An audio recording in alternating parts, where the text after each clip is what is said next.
Matt, and a little bit of bubbly. Hey, Mean Matt here. There we go. Hey, Mean Matt here. Hey, Mean Matt here. Hey, Mean Matt here. Hey, Mean Matt here. Hey, Mean Matt here. Hey, Mean Matt here. Hey, Mean Matt here. Hey, Mean Matt here. Hey, Mean Matt here. Hey, Mean Matt here.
Hey, me and Matt here. And yeah, AEW Dynamite is the first to be in the books, and it's amazing. This show definitely had a very good debut. I really enjoyed it, and I think that it's going to continue to be a great show. We have obviously seen a lot of the pay-per-views leading up to this, so I can't wait to see what happens. You had the same kind of stage for Double or Nothing or Fighter Fest. So I couldn't get TNT, obviously, so I tried finding a channel that could have it here in Canada. So who knows if they will ever get one. But I saw it on the computer this morning. I didn't watch it last night, but it was fucking awesome. The first match was Cody versus Sammy Guevara. And this was awesome. You saw Chris Jericho coming in before the match, beating the fuck out of Cody, and took him to the outside and did a power bomb on the announce table. This was very interesting, and it'll lead up to their match in the future for the championship. But this match was pretty cool otherwise. You had Brandy sculling Sammy on the outside. Then you got Cody attempt to do a tope suicida, landing on Brandy, having Sammy push her in front of him. And yeah, he kind of stopped the brakes a little bit, but we'll see how that happens. This match was good. Cody definitely took it to Sammy.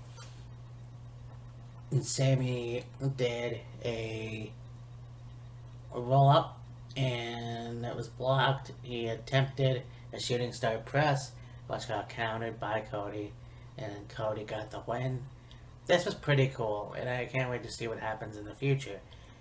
I know a lot of people have Cody Rhodes, and they say he's a piece of shit for a lot of different reasons, and he has a bad rap. I think that this was interesting. You saw Cody in WWE for a long time, and they basically shit the bed on that. And you can see it probably would have worked, but in the end, him going to TNA, him going to Ring of Honor, this was 2016 was a pretty good year for him. Ending up in Japan, and now he's on AEW full time. So, we'll see where this goes, but after the match, Chris Jericho came out and finished the job, and that was interesting. So, the commentators for this show is going to be Jim Ross, Excalibur, and Tony Schiavone. Wow. We haven't seen Tony Schiavone in I don't know how long, And I know that one of the biggest names in WCW commentating, he did do WWF for a while, so this is pretty cool to see him on AEW. Also, Jim Ross, who we've seen off and on for the past couple of years, you know. He did the last Undertaker match at WrestleMania 33. He did AEW. He was in New Japan for a while. So it's pretty cool to see Jim Ross there and calling the action. So and then you have MJF versus Brandon Cutler. And this is pretty cool to see these two guys going at it as well, you know. I think that MJF is a great talker. As a heel, he's amazing. And him coming out and, you know, shitting on the crowd and all that, it was pretty cool. This match was great. I think that Cutler is also a very good wrestler, but to no avail. MJF won by submission. And yeah, the referee tried to pull him off after a while, but you know, we'll see big things for this guy in the future. And, you know, watching him in the pay-per-views, it was awesome to see how, like I said, much of a great heel he is and how great of a wrestler he is. So I can't wait to see what happens in the future.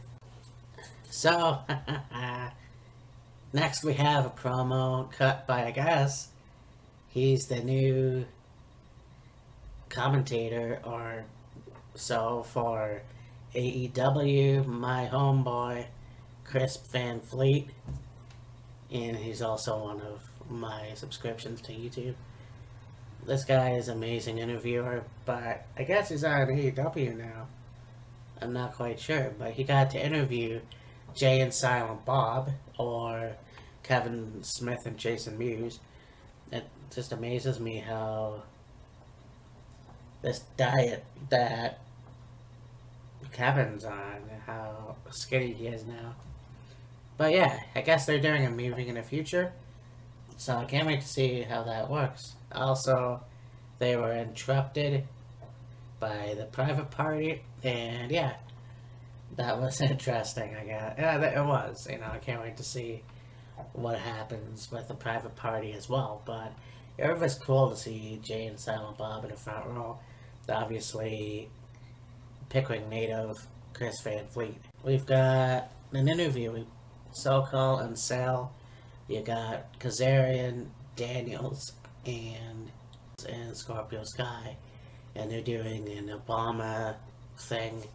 So afterwards, they cut a promo outside on the ramp, and yeah, basically they get cut off by the Lucha Brothers. They talk some shit to each other, then they brawl. Which, you know, I think it's pretty cool to see Impact's past meets Impact's future. I'm not sure when the Lucha Brothers got released from Impact, but I'm glad that all four of these guys were in the same unit together and going face to face.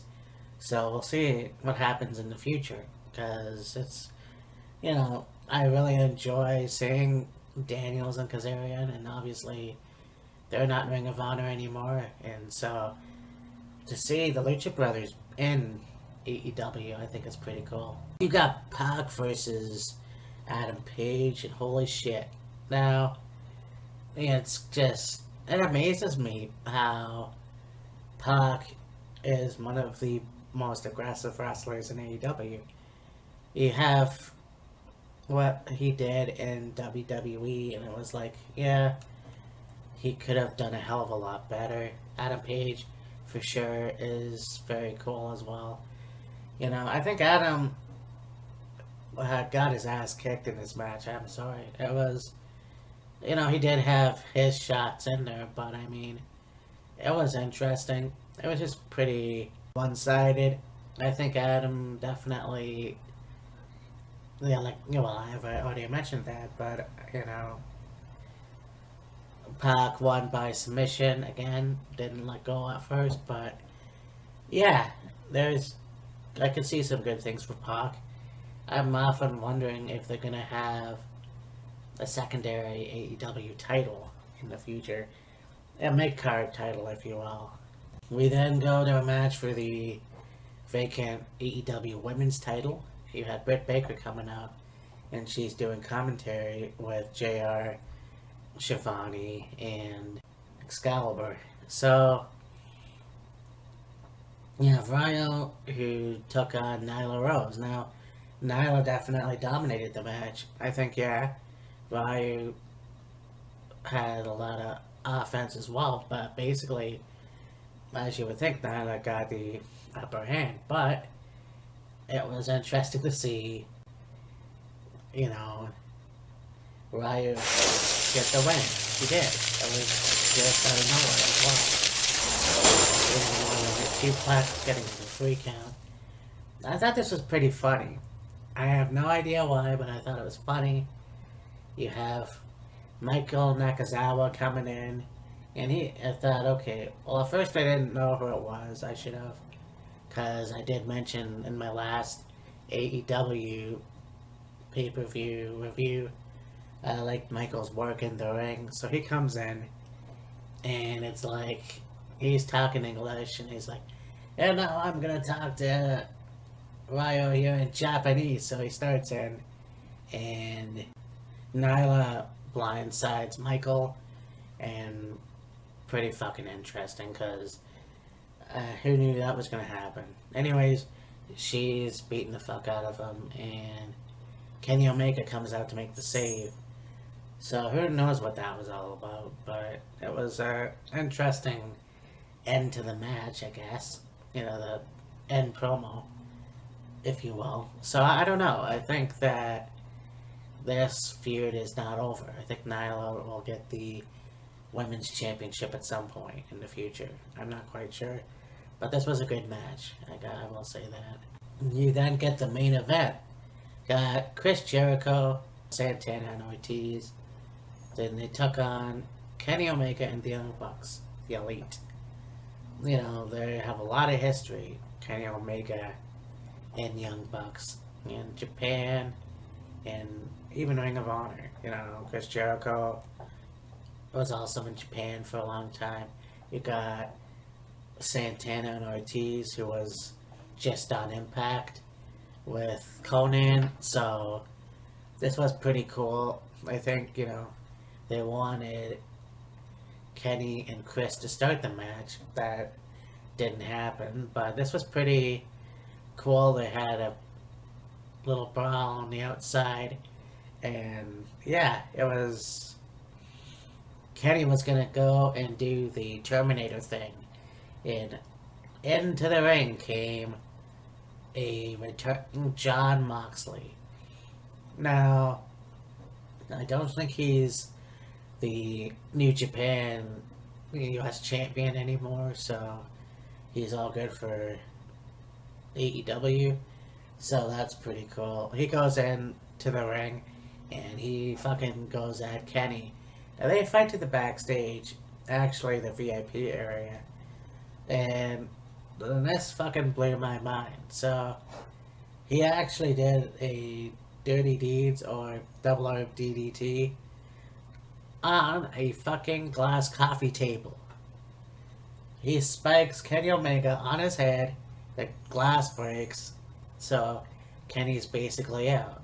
And it's basically Jericho and the Santana and Ortiz kicking ass.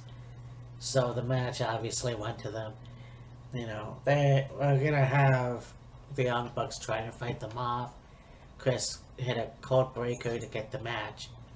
So that was pretty cool. And they all fought in the ring after the match.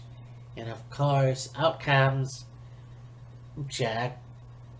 Well, it's not Jack Swagger, it's Jack Hager. And of course, we all know that he went to MMA for a very long time now, after WWE. I never really seen a fight, but I know that he was better than CM Punk, so he came in and yeah, he was helping Chris and Santana and Ortiz. So, yeah, then more heels. So this was a good show, and I fucked up a lot, but That's what editing is for. I'm hoping that we get to see what happens now, because we're gonna find out what kind of shit that these guys can do. You know, I can't wait to see what the women's championship will do. Ryo, hopefully, will make a good champion. Chris Jericho versus, I believe, well, I can't remember. Well, Cody, I think that's the last one. And of course, you got to set up for Moxley versus Omega, so who knows. Anyways, yeah, we'll talk to you soon. Bye.